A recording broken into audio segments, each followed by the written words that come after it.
Hello sir, I am Sanijan V. Odron, 20 years old from Brongan, Eastern Samar, and I am from BSMAR A3 Charlie, and I will be answering the questions that you have given us for our final examination and ethics. And for question number one, sex outside of marriage between a male and a female is considered immoral according to the objective moral law. The leader of my church would support same-sex civil union for gay couples. I would respectfully disagree with that position while still remaining calm and respectful towards the people and the leader involved. Instead of reacting with anger, I will stand firm on my beliefs and continue to follow what I believe is morally right and according to objective moral law and traditional teachings about marriage, which I believe is right. My moral judgment on this issue is that marriage should only be between a man and a woman because it is naturally connected to formation, procreation, and raising of children. I believe that same-sex marriage goes against the natural purpose of marriage and the moral principles taught by religion and ethical traditions. Objective moral law teaches that morality is based on what is naturally good and right, not only on personal feelings or social trends. Because of this, I do not support same-sex marriage or same-sex civil unions. However, even though I disagree with this same-sex marriage, I believe that individuals should be treated with respect because every person is human and deserves human treatment. Disagreeing with a lifestyle or belief does not mean promoting hatred or discrimination. Ethics teaches us that people can defend their moral principles while still showing compassion and respect towards others. But I will stand firm on my belief.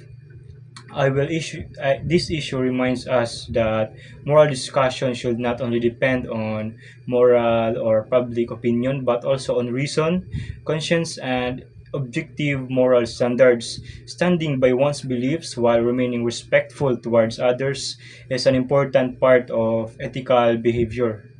For question number two, the issue of whether sex is determined at conception or assigned at birth is related to both morality and science. Based on science, biological sex is determined at conception through chromosomes inherited from the parents. A person normally develops as male with XY chromosomes or female with XX chromosomes.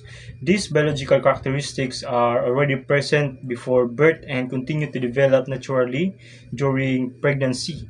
And because of this basis, I believe that sex is determined at conception and not simply assigned at birth. Birth only identifies or recognizes the biological sex that already exists. Morality also supports the importance of truth and accepting human nature as it is. Ethical principles teaches that people should respect the naturality of the human body and identity. And although society has different opinions regarding gender ideology, I believe that morality and science should work together in understanding human identity. Ethics teaches us to balance truth with kindness and to avoid discrimination or cruelty towards others. So, in conclusion, science supports that biological sex is determined at conception, while morality teaches people to respect human dignity and natural truth. Ethical discussions should always promote honesty, respect, and responsible understanding of human identity. In conclusion to my answers, ethics helps us guide people in making moral decisions based on truth, reasons, and conscience.